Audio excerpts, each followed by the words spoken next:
Okay, some of y'all may have had some confusion about the angles. So let's say this part again. So in astronomy, we measure in degrees, except most of the stuff we look at is a fraction of a degree. So rather than saying a tenth of a degree, we'll measure it in arc minutes. There's 60 minutes in a degree. So 60 arc minutes in a degree. We say arc minute to avoid confusion with minutes of time, because in astronomy we talk about time also. And so what we're going to do is we're going to say that 60 arc minutes is going to be 1 degree. And so 1/10 of a degree would be 6 arc minutes. Okay. So 28 arc minutes, we divide 28 by 60 to figure out how many degrees that is. And so we did so before. So let's do an example here. Let's say that you are measuring between 2 points, and one of the things you'll be doing, one of the labs is using stellarium. You can click on something and drag, and it'll tell you how far you've you drag that thing in the sky.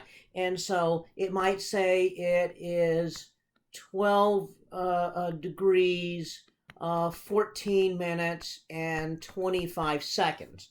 And so what we want to do is convert that into decimal degrees, because you need to put this in a decimal in order to graph it or something.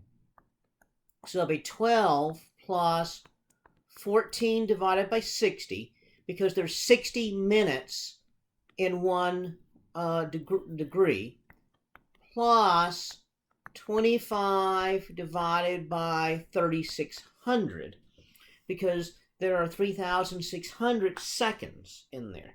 So 12 plus 14 divided by 60 plus 25 divided by 3,600 is 12.2403 degrees.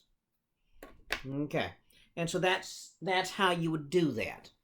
There's also, for a lot of calculators, a button that does that. And so you can press the appropriate button. Everybody's calculator is different, so I can't just tell you which button to push. But a lot of calculators, particularly a lot of scientific calculators, will convert back and forth between writing it like this and then writing it like that. So those are options. You can use the calculator, or you can do it the longhand way, this way. Likewise, we have the idea of the small angle formula. Small angle formula is that if you're trying to figure out how big something is, okay, then it's equal to the angle, that's that little thing that looks like a little fish, times the distance divided by 206,265. Okay.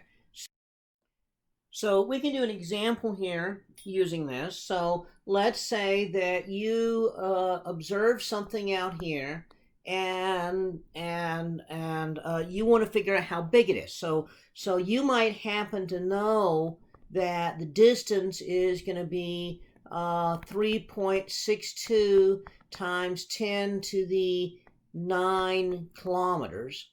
Okay, and it looks like it is an angle of 4.8 arc seconds, or 4.81 arc seconds across.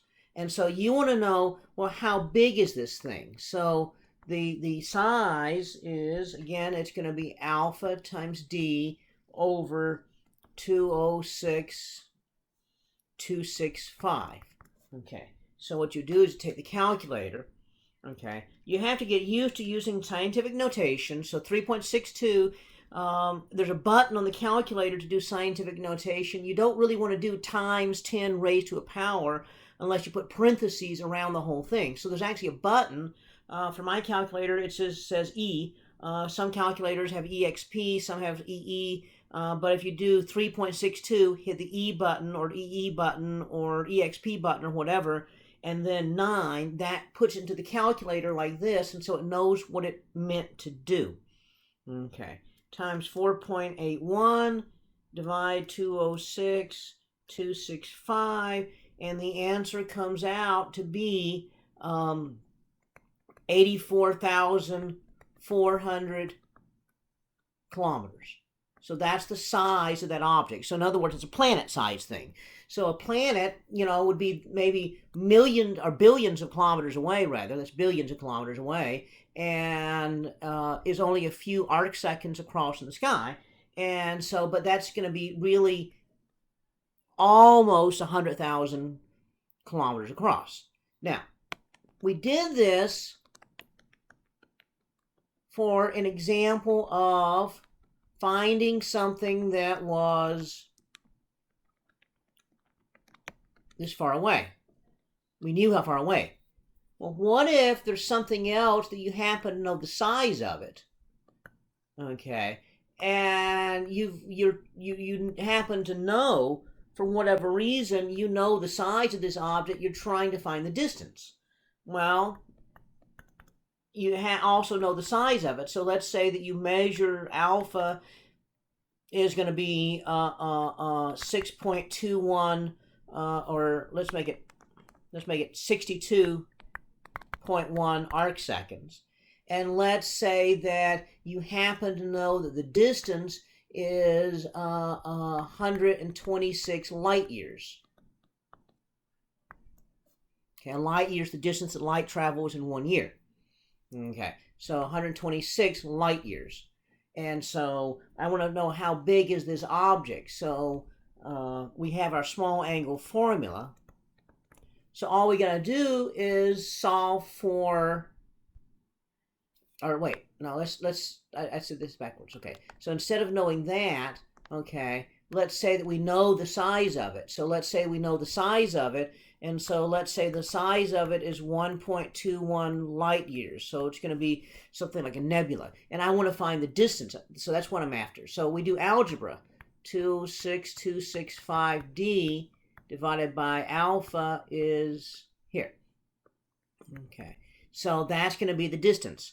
So it'll be 206,265 times 1.21 light years, and then you divide by 62.1 arc seconds, and so the answer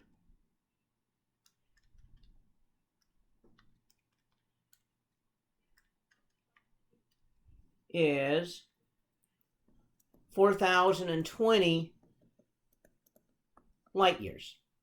And so that's how you'd measure a distance. Okay, if you happen to know how big something looks and how big it really is, you can figure out what the distance is. So this is using geometry. It allows you to figure out angles from the angles, these other dimensions.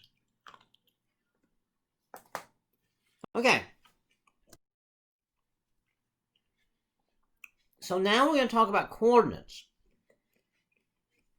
and angles relative to the horizon. Straight up, vertical is 90 degrees up.